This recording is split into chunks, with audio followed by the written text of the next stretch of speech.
Well, good morning. I hope everyone is able to get to the quizzes.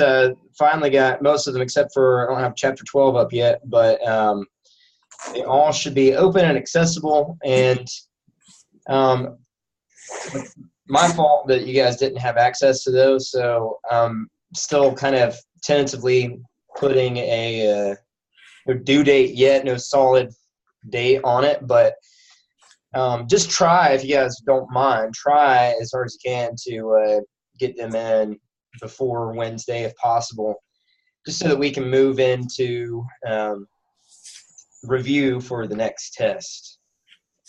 So we were just talking about the whole daylight savings time and how it's supposedly Benjamin Franklin was one of the people who pushed for daylight savings time initially. So supposedly, anyway, we don't know what the full story is, but partially they say that it was for farmers so that they could still get town tasks and errands done and still have a full working day. I'm not sure if that really helps that much, though, but it's something to consider. I was listening to something on the radio this morning about how it affects our biology, so it's interesting. Personally, though, I think we should just do away with daylight savings time. So, hey, tomorrow is election day. Maybe your vote will lead to that. Vote for the candidates that believe we should get rid of daylight savings time. Yes. Vote if you're in agreement.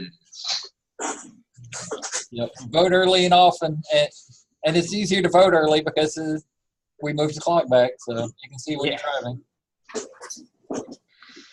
All right, well, today we're just going to talk about our crop project, and I've got most people have selected their crops. There's still a few people that have not, though, so I need you guys to do that because I want to put up an example for you, but I don't want to do that for a crop that someone wants to do. So those of you that are out there listening from home or from wherever else, please get on there on the discussion forum and post the crop that you wish to select.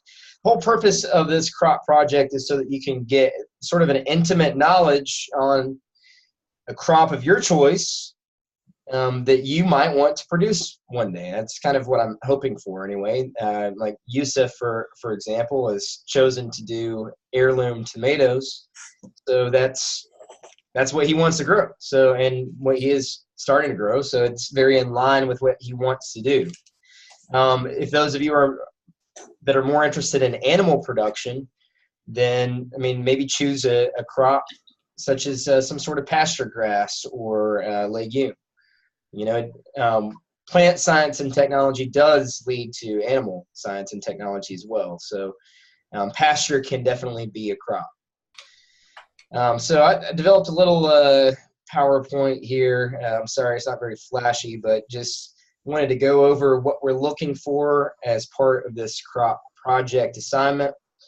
And what you're going to do first is basically kind of make like a big fact sheet, if you will. And I'm saying like a minimum of 5 pages. Should be really easy to get that much information on your crop. Some of you were very specific in your choices, and that's good because you get more intimate knowledge on that very variety of the crop. However, at times you might have to look at the more general side of the crop to answer some of these questions. So I'm just going to open up this PowerPoint here, and we'll kind of go through this together, and I'll post it online too so you can go back and look at it. I'll also put up a little bit of a checklist as well as a rubric and an example so you guys are very clear about what you need to do for this project. So let's get into it. First, we need to start off with doing some research, and ideally you'll look at a lot of different sources, and this is really just kind of to get you started. We want you to do at least one book source, at least 3 peer-reviewed articles, one grower interview, and then anything else that you wish to use.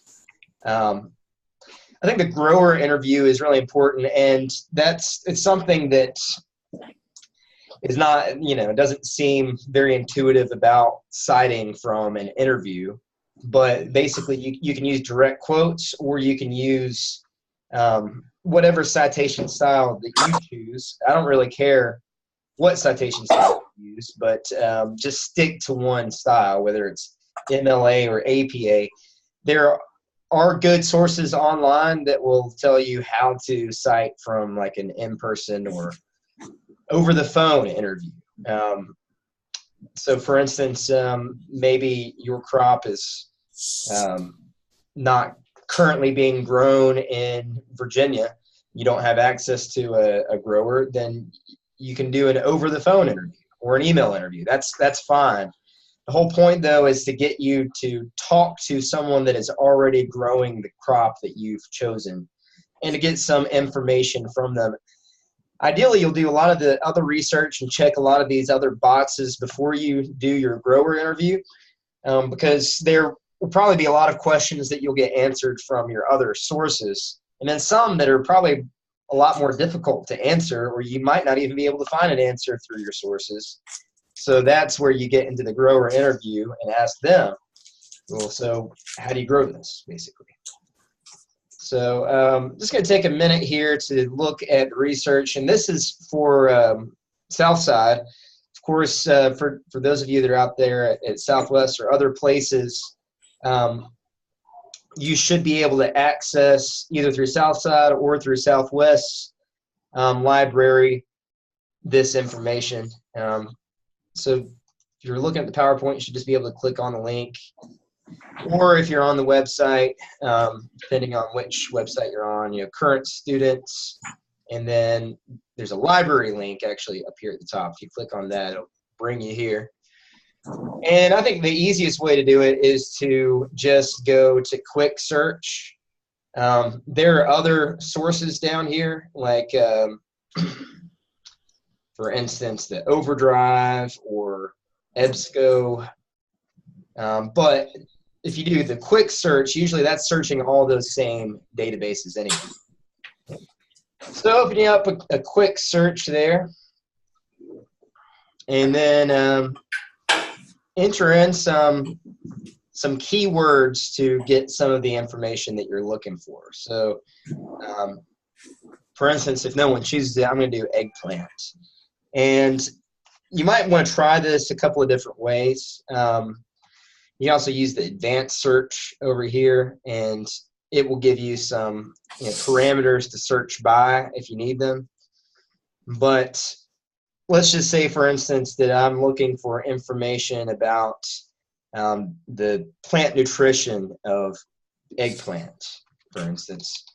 So I might just search for eggplant nutrition. And when you're looking through these sources, fortunately they've updated this search system now so that we've got this little symbol down here, peer reviewed. It will tell you what are peer reviewed articles. The problem with peer reviewed stuff is often these are journals, and basically what's going on with peer reviewed stuff is that someone does some scientific research, submits a paper to one of these journals, and then there's like a board of editors that reviews the article, goes through it, and basically allows it to be published or not. In many cases, they actually send it back to the author and allow them, or have them to basically, sorry, the phone's ringing here. Let me see if I can silence that. No, I can't. Sorry. Okay. Sorry for the distraction. A lot of times they'll go back to the author and say, you need to make these improvements to the paper. So let's see. Also, you'll notice here that you want to sign in as well, and that will just kind of take you to your typical VCCS sign in, so that you can get access to these articles.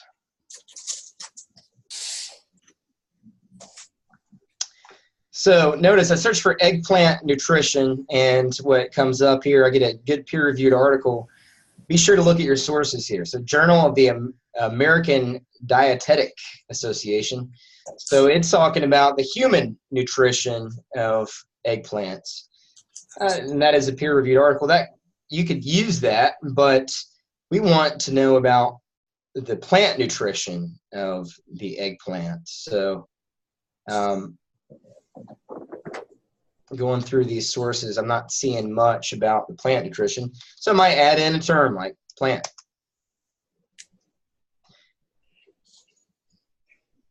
There's all kinds of little techniques that you guys can use to refine your searches. You can use the advanced search, or you can use symbols like an asterisk is a wild card. So if there's a character in there that you want to search for different characters as well, then you can use that. Big thing that I make heavy use of is the quotation marks. So let's see. This would be a good article right here, but it looks like it's in Spanish. Growth, nutrition, and yield of eggplant as affected by doses of cattle manure and magnesium thermophosphate plus cow urine. Oh, that sounds, I'm sorry, that's in Portuguese. Horticultura brasileira. So pardon my pronunciation there. Again, so I might just put nutrition in quotation marks, for instance, and that will, every search has to include nutrition in it if I put that in quotation marks. Or another idea here is to, rather than search by the common name, search by the scientific name of the plant, crop. Put those in quotation marks, and then add your modifiers in there. That way we know that we're talking about Solanum melangina. And here we've gotten some better sources here. Growth, yield, and water use of okra and eggplant as influenced by rooting volume, for instance. A lot of these papers are really specific, but that doesn't mean that you can't get something out of them. Like this one, for instance, acclimation of eggplant to low boron supply. And I'll often use these quick searches as a way to basically get other sources. So let's see if we open up that paper there. It gives us where the full text is available. If we kind of scroll down here and look at maybe some of the subjects or the authors, sometimes that can help us to look for other sources. Also, you can use this quick search as a way to get your citation. Makes it really easy, and you can change it there. That's an APA. Switch it to MLA or Chicago, whatever you want to use for your citation style. Really easy to get your works cited entry that way.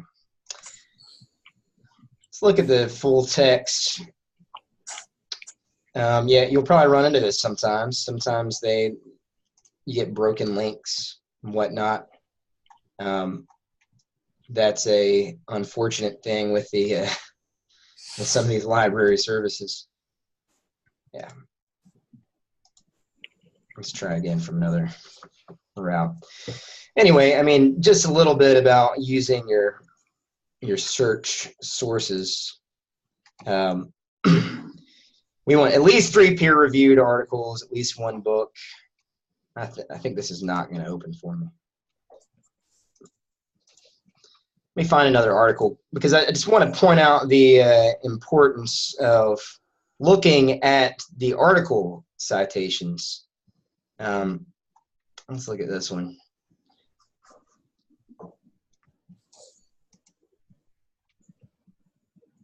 Uh-oh. It's like none of them are working. that might be a case where you need to talk to the librarian, right? So one of these days we're going to find a full text available. Let's see. Let's just try this one here.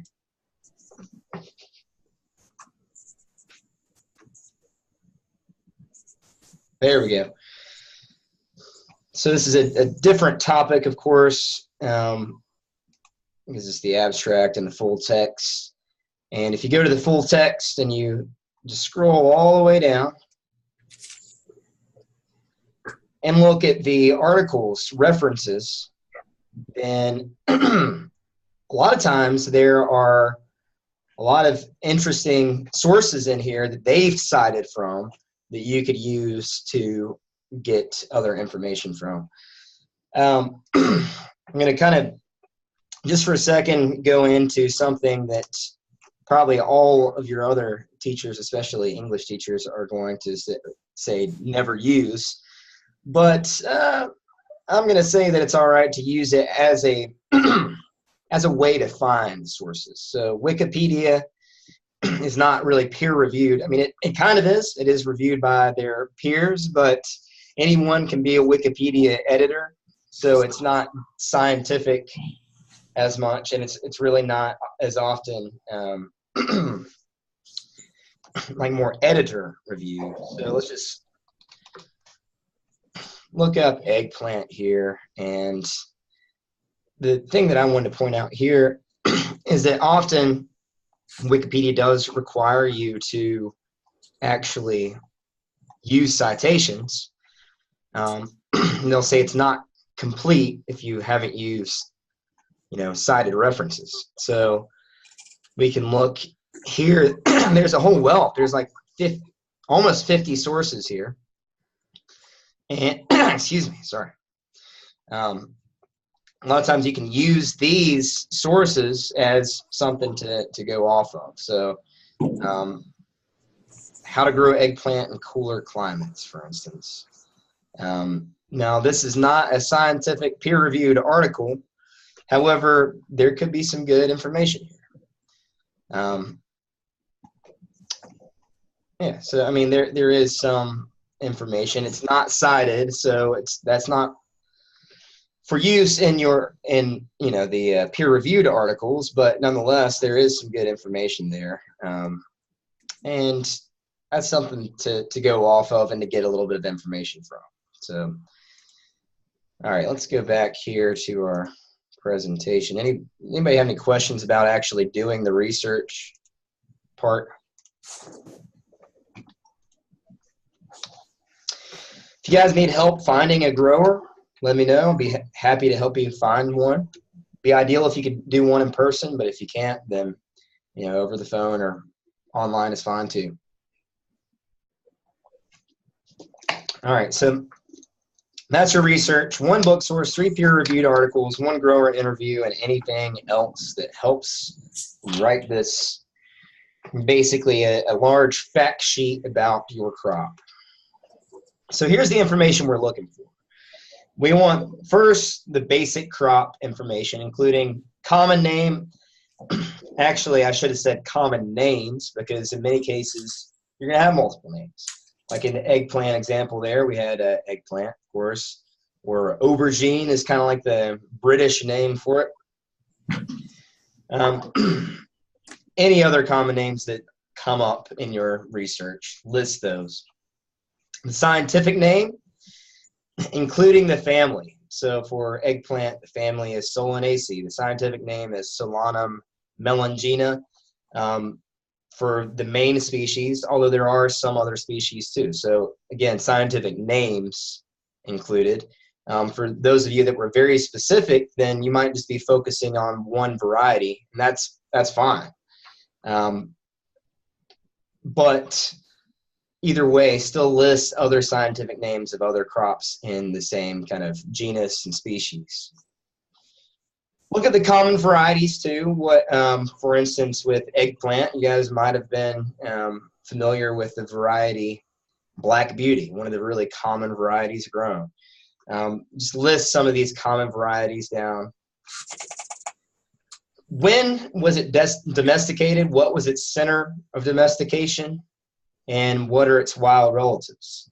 And in some cases, you might not be able to find this information completely, but use what you can find. Also, the different types of the crop. For instance, someone chose flu-cured tobacco. So for the basic crop information, you might just be looking at tobacco and then look at flu-cured as a type. For eggplant, for instance, we can say like the long type or the wide type, a bush type versus a larger type, for instance. Also the uses. So is it edible? Is it medicinal? Is it used recreationally or as a drug in some cases? For all of this, I want you all to think about your own crop production perspective. So, for instance, are you looking at the commercial growth of this crop? Are you looking at kind of backyard growth of the crop? What is your production perspective? And if you're going to be commercially growing this crop at some point, then look at that perspective. Also, try to examine the differences between the commercial and the personal production, whether it's backyard or whether it's on a wide scale. So again, what is the scale that you're looking at? That's going to affect the way that you do your research and what you're kind of interested in focusing on in terms of this crop project. Next, when we get into the growth of the crop itself, first, how is the crop propagated? Is it grown from seed or is it grown from transplant? Is it sexual? Because if it is, then it's being grown by seed, right? Or is it asexual? Is it clonally propagated? Try to report to some extent on both, because I think pretty much for every crop that has been chosen so far, there is cultivation both by seed and clonal reproduction. In some cases, though, like if someone chose apple, for instance, you might say, yeah, you can grow apples from seed, but they don't grow true to type. So we often clonally propagate them through grafting. Under the sexual propagation, look at some of the breeding techniques. For instance, what are breeders selecting for in that crop? Is it the flavor, if it's an edible crop, or the storability, the shelf life of the crop? The color, potentially? What is its nutrition? How is the nutrition of a particular variety different from other? Are people actually breeding it for its nutritional characteristics? And that could be the plant's nutrition in terms of maybe there's a variety that grows better without or with low amounts of nitrogen, for instance. Or you could be focusing on the human nutrition. Maybe one variety has a different nutrient or vitamin that is more useful to people. Also, the environment. Is it drought tolerant? Is it resistant to particular pests? What are breeders actually breeding these different varieties for? The next pieces are kind of going along with the breeding, but kind of more looking at sort of the seed production and seed saving. So is it inbreeding or is it outbreeding? Is it a self-pollinating plant or is it a cross-pollinating plant? And in order to breed it, are there certain things that we have to look at to be able to breed it one way or the other? Also, for the seed production, look at things like isolation distances and techniques for isolation. And what I mean there is the separation of particular varieties from each other or from members of the same species.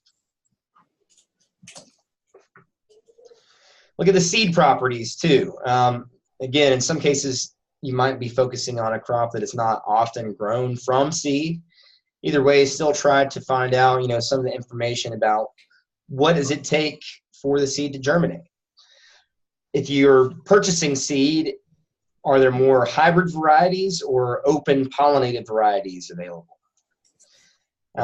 Does the seed need stratification or scarification for it to be able to germinate?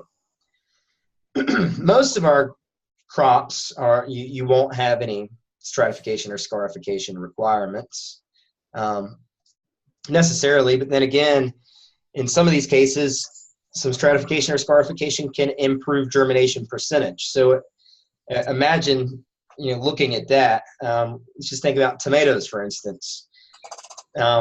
Generally, to improve and increase germination rates, you typically scarify tomatoes by fermenting them in the seeds in the pulp and before they clean them. That removes the seed coat and allows them to germinate much more readily. That's something that you would want to put into your fact sheet. Look at the asexual propagation techniques, if there are some. And again, I think in most cases there are going to be some asexual propagation techniques. They might not be used on a wide scale, but if it's possible, then list it. If people are doing it, then list it. So what are the clonal propagation techniques? And in some cases, you actually might be purchasing crops as a clone. So how are they often sold? How do you get the propagule of the plant? Are you purchasing cuttings, for instance? And if so, what are the different types of cuttings that are available? For like apples, then we might look at actually purchasing scion wood for grafting. Also, many other fruit trees are just like that as well. Or in other cases, it might not be have to be grafted in order to grow the crop, but grafting could help. So look at the potential benefits of the clonal propagation. For instance, in eggplant, they've been selling grafted varieties of eggplant that have a disease-resistant rootstock. That can actually greatly improve production. Finally, is there tissue culture or micropropagation involved in the production of these crops? For instance, bananas are often, you can purchase the plants as they were actually cultivated under tissue culture or micropropagation. So look at that. Examine the different ways that they could be asexually propagated. And again, maybe it's not the most standard production method, but it could be could be beneficial to actually do some clonal propagation. And that might be something that you get like in a grower interview. For instance, when I used to grow tomatoes, we would often grow indeterminate types, those that continue to grow and are more like a vining type. But we also had some customers that really liked like Roma tomatoes, which are determinate. They grow, they produce the crop, and then they cease their growth. And as soon as the mature fruit comes on, the plant just kind of begins to senesce. So how do we increase that production? We talked to a fellow grower in our area that would just take cuttings and put them in the next row over. So as that one crop was ending, that one round, they already had made cuttings and had already started the next round. So it was just a way to kind of extend their harvest and keep the season going. So again, not like a common method, but a way to sort of benefit the production system and increase the bottom line. Let's look at the plant's nutrition itself in terms of what are its nutritional requirements. What is the preferred soil type? In many cases, you're probably going to find that it's just going to say a sandy loam or a silty loam, or a sandy silty loam is the ideal soil type, or a well-drained soil with lots of organic matter. That's fine. You can put that in as your soil type. In some cases, though, you might find that particular varieties, especially, have particular soil types that they prefer. How is the soil prepared?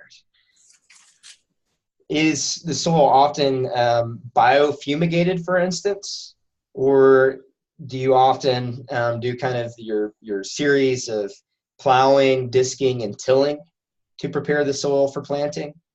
Does it need a fine seed bed in order for it to germinate well?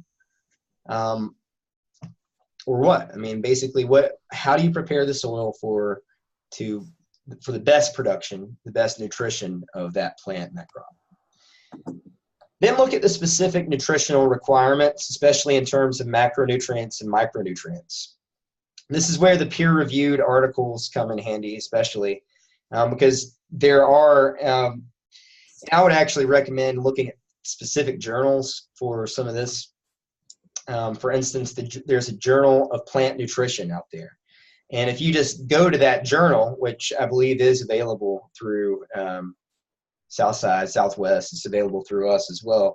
If you go into that journal and search for your crop, then you might find articles that give you really good specific on the crop's macronutrients and micronutrients. There's also a lot of good book sources out there for this as well. So what are the macronutrients? Of course, you're looking at your nitrogen, phosphorus, and potassium. What we're talking about in specifics here is how much do we need to apply in a growing season? How much does that plant uptake? Fortunately, that science has gotten pretty good in most cases. For some of you, though, if you're selecting kind of a more obscure crop, you might not be able to find the best information. So, I mean, try to look more general in some of these specific cases. For instance, if you chose a particular variety of tomato, then you might look at the macronutrients and micronutrients just as tomatoes in general, rather than that very specific variety. Oftentimes, there's not good scientific research on specific varieties. Just to throw that out there. Also, what is the human nutrition? Again, if this is applicable, if you're growing an animal feed crop, then look at the animal nutrition rather than human nutrition. If you're growing something that people don't eat, then obviously this isn't really applicable. You don't have to look into that. Look at the production systems, and for production systems, we're looking at everything involved in how the crop is typically produced. And again, base that on your own perspective. For instance, we could be looking at a field-produced crop versus a greenhouse-produced crop versus an indoor-produced crop. What are these different systems? Pick one and focus on it. You don't have to. You might mention that sometimes this crop is grown indoors.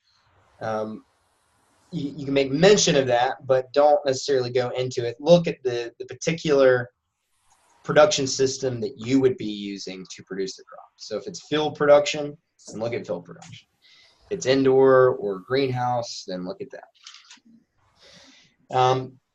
What is the preferred aspect or microclimate? And really, you'll get that sometimes. This is not something that has to be in there necessarily, because sometimes you won't find it, especially if it's often a greenhouse or indoor cultivated crop. But look for that information, see if you can find it. Does it like a northeast slope or a southwest facing slope? There's a lot of information, especially on things like apples, for instance, that might be contrary to common wisdom, or even common sense in some cases. Like for apples, in our area especially, we get a lot of late frost. So kind of the common wisdom is all right, we'll plant it in a warmer microclimate. We'll plant it on a south-facing slope. However, there's been considerable amount of research done that basically says If you plant it on this south-facing slope, then that's going to increase the rate at which the flower matures and opens, which gives it a higher likelihood that it's going to open and then be frosted on. So with the research that they found, they said, all right, well, let's plant it on a north-facing slope. That way the flowers production is a little bit delayed and they're opening later and are not as prone to frost. So look at those microclimatic details if you can find them, and be sure to explain how the microclimate affects it. Not just they prefer a south-facing slope. Why do they prefer a south-facing slope? What's the growing season? Is it a warm season crop or a cool season crop? Along with that, what are the optimum temperatures for the growth? Look at germination as well too, because there can be big differences in the optimum temperature between germination and the growth of the crop. When you're looking at optimum temperatures, also look at what the kind of minimum and maximum temperatures for growth and germination are as well, just to see if that really jives with the growing season often. Also look at days to maturity, especially if you're focusing on a particular variety. If you're more on the general side, then look at kind of an average of days to maturity. How long does it take to get to a harvestable crop is what we're looking at there. And again, that's going to depend on the perspective, right? So for instance, if you're growing a corn variety, but you're going to harvest it as a sweet corn, then the days to maturity is going to be different than if you were harvesting it as a field corn or a feed corn. What is the seeding rate? That could be, again, on your perspective, could be per acre, could be per row. What is the planting and spacing like? Does it need mulching? What type of mulches do you often use? Does it need staking or trellising? What are its water needs and irrigation? And try to be specific on water needs, like 1 inch per week of active growth, or in its fruiting 3 inches of water per week, something like that. On the irrigation front, what types of irrigation are often used on whatever scale you're looking at? Do we have drip irrigation? Do we have kind of flood and drain types of irrigation? Overhead, sprinklers, whatever. What works best and why? Are there any season extension techniques? And in many cases, these season extension techniques could just be transplanting, starting the plant in a greenhouse, for instance, and then transplanting it outdoors. Probably a lot of you will run into that. Are there other ways to extend the season? Of course, a lot of these pictures you're kind of looking at more of a smaller scale, but this, actually the center picture, this row cover, this slitted row cover, that's on a large scale. That's just to get a jump on the season by planting it out early. Those slits in the plastic there are so that it actually has some temperature exchange, but also some protection from frost. Row cover could be used not only for extending the season on either end, getting an earlier crop, or keeping frost off of it later in the season. Row cover might also be used to protect it from insects, for instance. Over here on that right lower picture, we've got plastic culture going on, and this is something that a lot of field growers are doing these days, using plastic as mulch. This actually comes from Penn State University, and they were actually looking at different plastic mulch colors and how it affected different crops, which was fascinating. There's some good information out there on tomatoes, for instance, different colors of mulch and how it affects the growth of tomatoes. So look at that kind of stuff. Those are good peer-reviewed sources. And you actually might find something like in a news article, for instance, but the news article might reference the peer-reviewed study. You want to actually cite the peer-reviewed study. Go with the original citation rather than the a summary article. Then look at the physiology of the plant. Are there common physiological problems, such as nutrient issues like imbalances or deficiencies associated with that crop? Again, I'm going back to eggplant because no one's chosen it yet, and I don't think anyone's going to, but eggplant commonly has blossom end rot problems, which is a calcium and magnesium deficiency or imbalance. What are those problems? How do you correct them if these problems exist? What are the signs and symptoms of these deficiencies? Like, for instance, for blossom end rot, on the flowering end of the fruit, it basically caves in because it does not have enough calcium to make the thick skin that it's supposed to have. Looking at pests, what are the pests involved in the production of these crops, especially related to your area or where you might be growing it? So many times you're going to have lists of key insect pests and key diseases. So what are these? And what are the ways that you, one, monitor and scout for these pests? What are some preventative measures to keep them from ever occurring on your crop? And then what are some of the control methods? You can list a lot of different pests and diseases, but really focus especially on these other areas, the monitoring and scouting, the preventative measures, and the control methods. Look at those just for the most common key pests, especially for those in your area. You might look at a peer-reviewed journal article that's coming from like Europe or something. That might really not be applicable in terms of the pests and diseases in our area. So be sure to really look at your sources on that.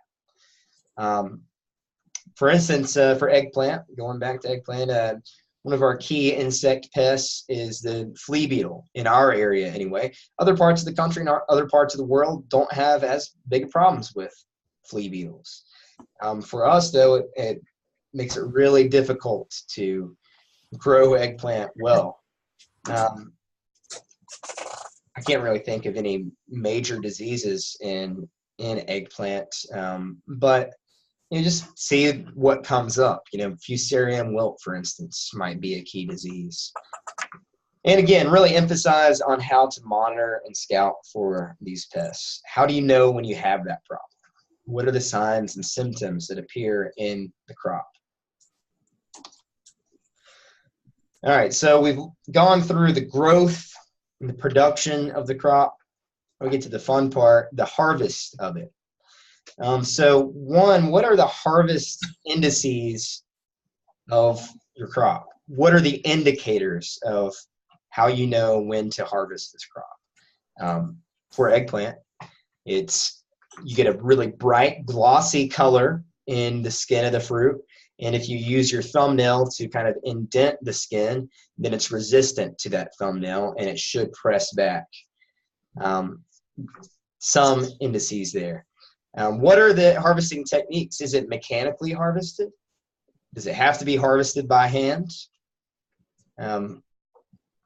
What do you do after you harvest it?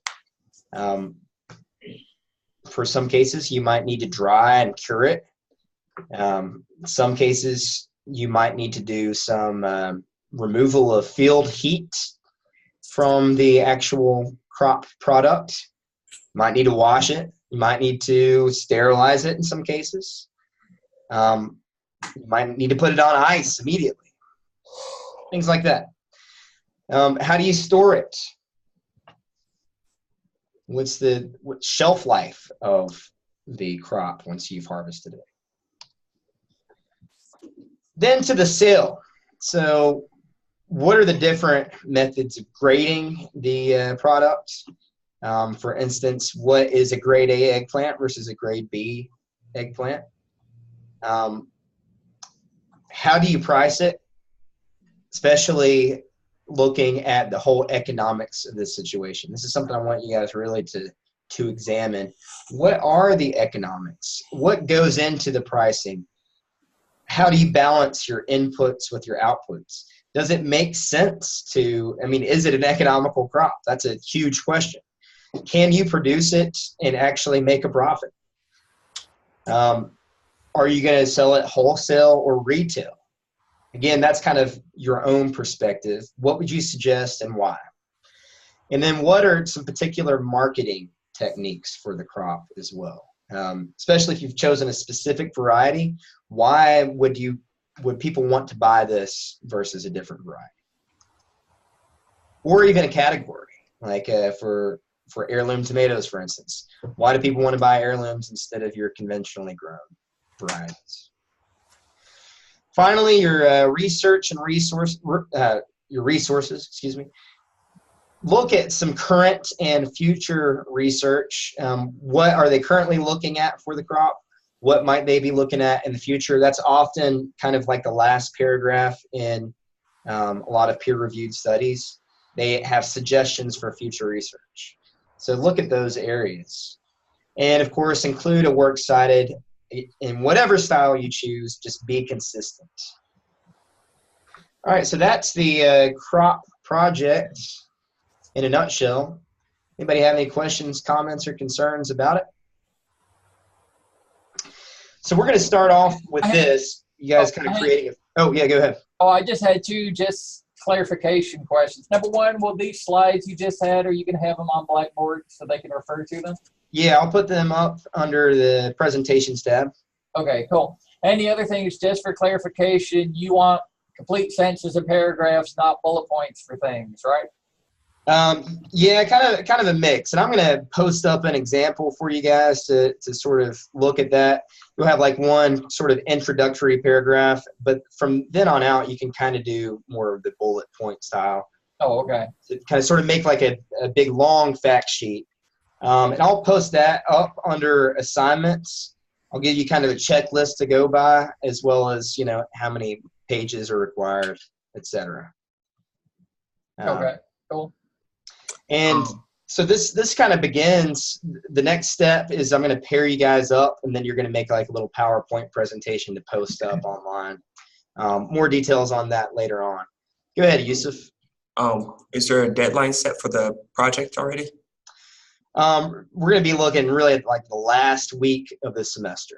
So you should already start the research, be working on that, but really it's not going to be due until the end of the class. I just wanted to go ahead and give you guys sort of a leg up and get this project started.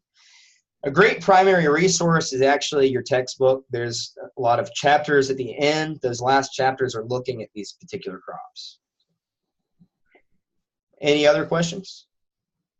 Comments, concerns? If you have any gripes or grievances, just send me an email.